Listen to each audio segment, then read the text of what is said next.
Je m'appelle Jennifer Bertin, je suis architecte d'intérieur pour le marché de l'hôtellerie 3-4 étoiles depuis 7 ans.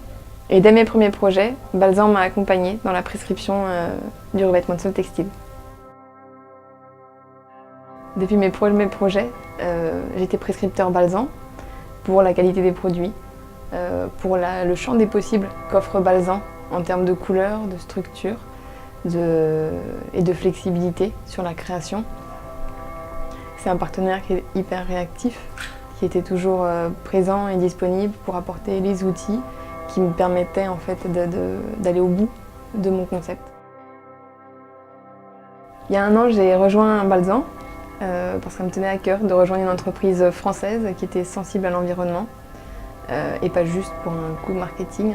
Il se trouve que Balsan, l'usine est située vraiment au bord de la forêt d'Arton. Il y a un regard, l'environnement va bien autour de l'usine alors que ça fait plus de 40 ans qu'elle y est implantée. On a une station d'épuration et au moment où j'ai rejoint la société, c'était pour moi des valeurs hyper importantes.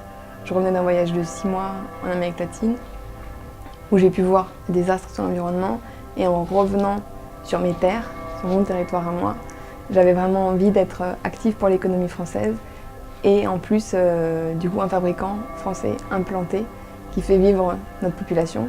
C'était pour moi quelque chose qui me tenait à cœur. Et donc voilà, pour ça, parce qu'il y avait aussi un vrai pont avec mon métier d'architecte d'intérieur, j'ai resté dans le milieu de l'hôtellerie et de la création. Parce qu'en fait, mon rôle aujourd'hui chez Balsan, c'est d'accompagner, d'aller à la rencontre des architectes et des chaînes hôtelières et de les aider à accomplir en fait tous leurs souhaits créatifs et leur conception, leur création, leurs nouveaux concepts, de leur permettre de voir le jour.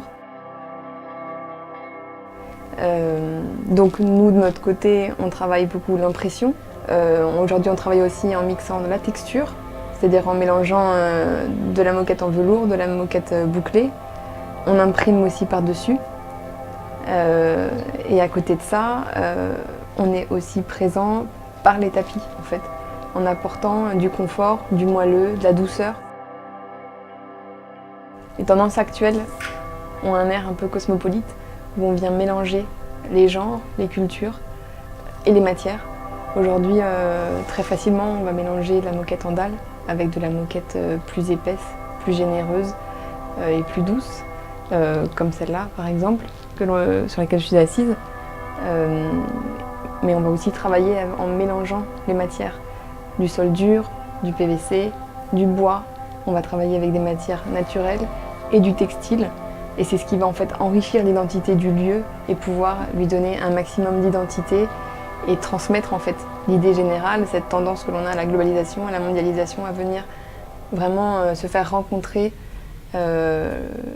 les cultures, les personnes qui voyagent de plus en plus et qui ont un mot d'ordre qui est la rencontre, venir explorer, venir découvrir.